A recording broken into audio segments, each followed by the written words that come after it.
कसलंही वॉर चालू झालेलं नाही. कसलंही वॉर चालू झालेलं नाही.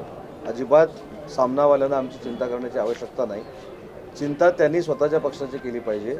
एकनाथ शिंदेसाहेब दिल्लीला गेले म्हणून केवढा आकांतांडव करतात, पण काल कोण दिल्लीला गेले?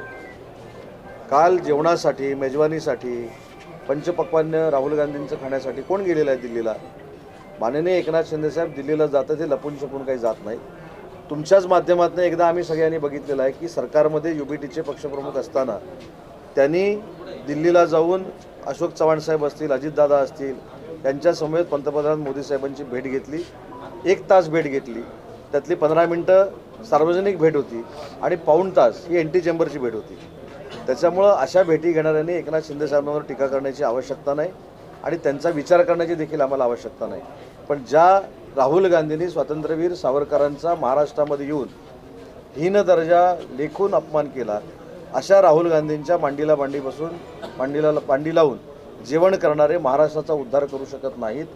हे महाराष्ट्रातल्या जनतेला कळल्यामुळंच 80 पैकी 60 जागा एकनाथ शिंदेसाहेबांच्या नेतृत्वाखाली निवडून आल्या.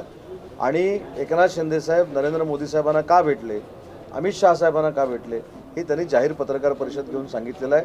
इकडे मनसेबरोबर युती करण्याच्या गोष्टी करायच्या आणि तिकडे जाऊन राहुल गांधीला जाऊन पायगडा घालायच्या, हे आता राजकारण महाराष्ट्राच्या जनतेला कळतं आहे. त्याच्यामुळे तुम्ही स्वतः दिल्लीला का गेले होते याचा अर्थ काँग्रेसच्या नेतृत्वाखालीच युबीटी चालते हे काल सिद्ध झाले. शिंदे म्हणाले आणि याबाबत खूप जोरदार चर्चा सुरू आहे. कुठंतरी टाळल्या जाते, दूर केल्या जाते अशा पद्धतीने. ह्या बातम्या थेट दिल्लीवरनं तुमच्यापर्यंत कशा पोचतात हे मला अजूनपर्यंत कळलेलं नाही.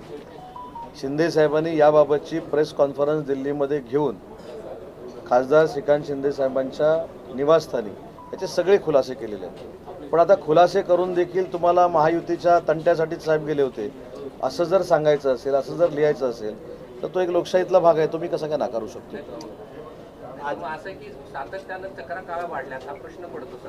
नाही, पण का जाऊ नये हा पण प्रश्न आहे ना.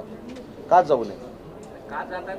पण का जाऊ नये? बरं, सगळं अलबेल आहे थोडक्यात असं म्हणायचं का? आणि पहिली गोष्ट अशी आहे की विरोधक सांगतायत जाऊ नये, हे तुमच्या मुखात घेऊन तुम्ही जाऊ नये हा प्रश्न विचारणं, त्याच्यापेक्षा माझी विनंती आपल्याला का जाऊ नये. बरं, उद्धव ठाकरेंचं वाक्य सांगतो मी तुम्हाला, to be very specific. Eknath Shinde त्यांच्या मालकाला भेटायला आले असतील असं दिसतंय, असं उद्धव ठाकरे म्हणाले. म्हणजे तुम्ही हे कुठच्या मालकाला भेटायला गेले?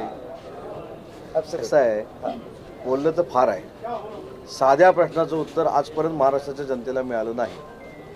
वंदनीय हिंदुहृदय सम्राट बाळासाहेब ठाकरे साहेबांची भूमिका अशी होती की स्वातंत्र्यवीर सावरकरांना भारतरत्न मिळाला पाहिजे. ज्यावेळी एखादा काँग्रेस